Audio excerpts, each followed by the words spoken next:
Good morning, Rosa Parks Elementary, and welcome to e-learning art room. Today I'm going to be showing you the steps to make a 3D bulging optical illusion heart art by coloring stripes and by bending lines inside the boundaries of the outside shape of the heart.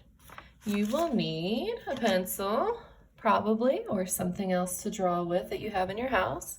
And it's a little more fun if you have something to color with, but you don't necessarily have to have markers or crayons or something like that. But if you do, you might want to grab them. Remember that as we're going through the steps, you can pause the video as many times as you want. And if you make this at home, bring it to me to school or email me a picture and I will give you a ticket. Thanks for watching, and I'm going to go ahead and get started with these steps. If you need to pause to get your stuff organized and spread out on a table somewhere or on the floor, go ahead and pause right now. I'm going to get my stuff ready. Here are two examples that I found online when I was looking for ideas that you could do at home without a lot of materials. And I picked the heart because it's a little bit easier to draw than some of my younger friends have a hard time tracing their hands because instead of keeping the pencil level with the paper, they have a tendency to go around and underneath every finger, which makes the fingers look super skinny. So I figured a heart would be a good way to practice this shape as we get into Valentine's Day. Some kiddos have a hard time with hearts, so today is a really good day to practice since we're here at home together.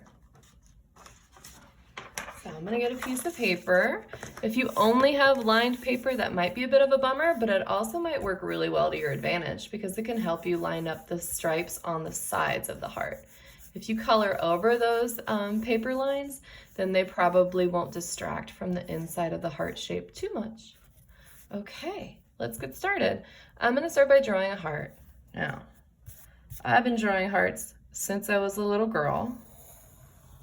So your heart might not be exactly like mine, but I will show you two strategies if you struggle with hearts, okay?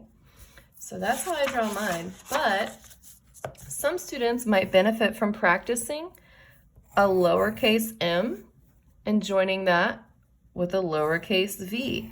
Use your letters to help you make a heart. Other teachers suggest putting two dots directly above and below each other because lining these points up is the hardest part for some students.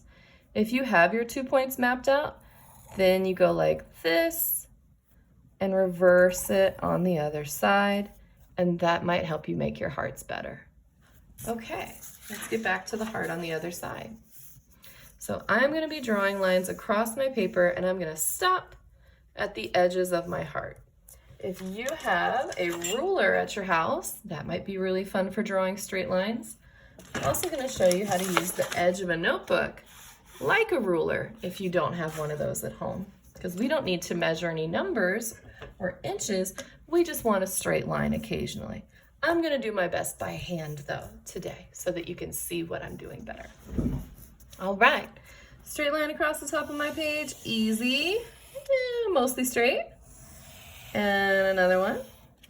Okay, getting closer to my heart. At the top of the heart, oop, I touched the edge, so I'm going to stop and skip to the middle and stop and come out of the other side. Same thing over here, stop.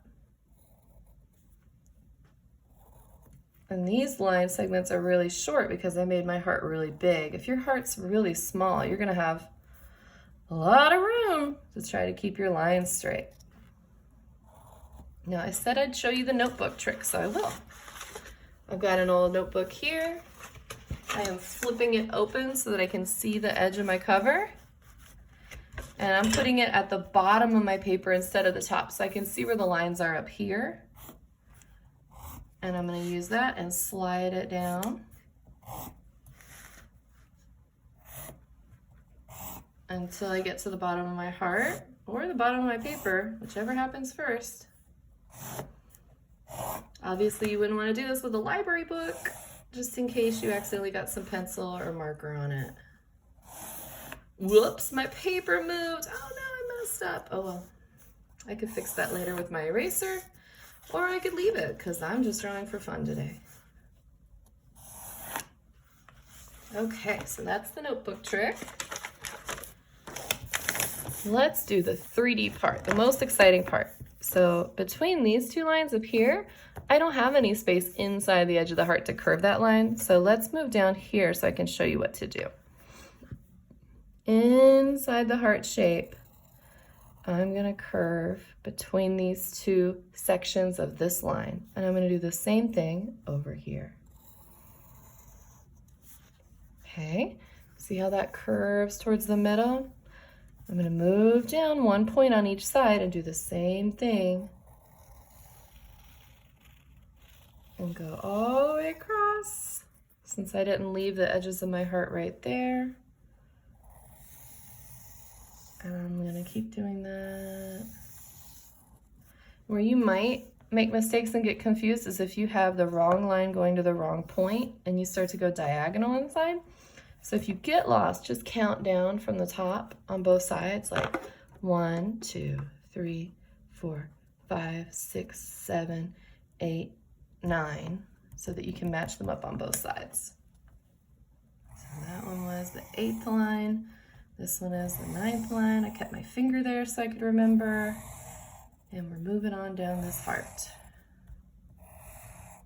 Now, it's starting to look curvy and 3D inside, but I see a lot of flat spaces and a lot of places where I have room between my lines. So I'm gonna go back and add some in between.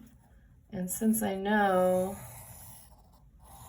where to curve, I'm just gonna try not to touch any lines that are already inside my heart or on the side of the paper as I go through and add some more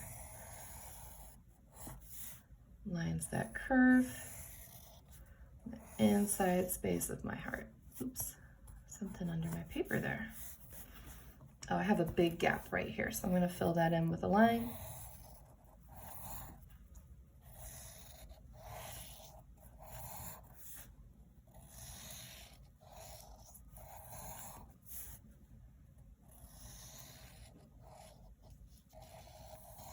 Whew, I got really close.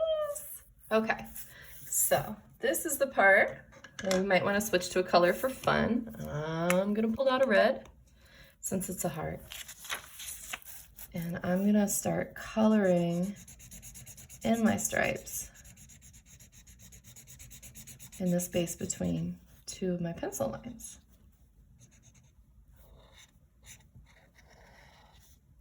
And it's okay if I go outside of the lines a little bit, doing my best, and I'm drawing for fun.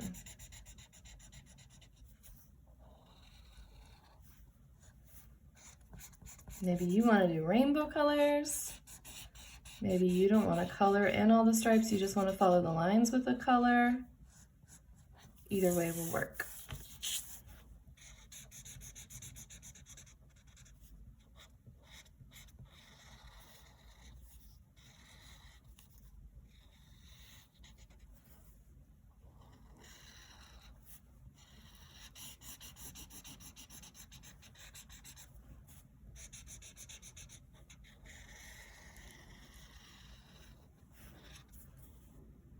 I'm gonna squeeze another one in here with just my marker.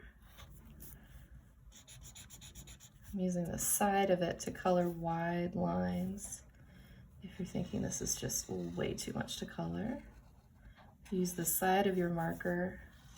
It'll go faster, but it's harder to keep it neat. So that's something to think about, depending on what kind of artist you are.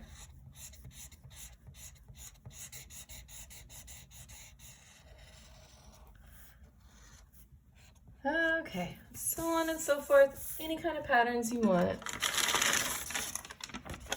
And hopefully, maybe, just maybe, you'll get something that comes out looking like this with this cool 3D bulge in the middle. Now, if that was too easy for you and you want more, I'm also going to be posting a video where we try this out with a human hand for 4th and 5th graders. Thank you for watching, and if you bring one into school, I will give you a ticket. I hope you stay safe and warm on our e-learning day. Thanks for drawing with me. Bye.